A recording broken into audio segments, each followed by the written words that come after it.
We should enact a very altered form of socialism for a period of time until the wealth inequality lessens. According to Karl Marx, all of history can be defined by class struggle. Right now, a huge problem is the wealth inequality among Americans.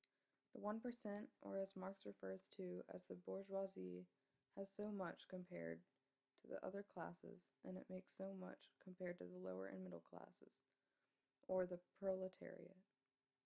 The only way to fix this large and growing gap is to even it out by taking from the rich and giving more to the lower classes, and some to the middle classes.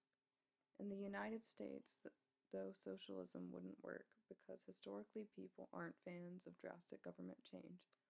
We could use the tax taken from the rich people and given to the poor to decrease the wage gap, but also for other things. We could use it to increase the minimum wage.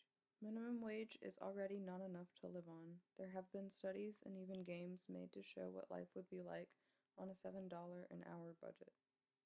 Money runs out very quick, and the choices you have to make when it comes to groceries are very unhealthy and not filling. We would need to drastically lower the salaries of the 1% to keep the wage gap from increasing. Some would say to instead increase the wages of the lower classes instead of lowering the salaries of the 1% to keep the gap fair, but according to the theories of Marx, taking from the bourgeoisie would make more sense, seeing as he and Engels have a whole section of the Communist Manifesto dedicated to the subject of taking land or private property from the bourgeoisie. Once this altered form of socialism is enacted, and the inequality gap is small enough that the population thinks it's fair,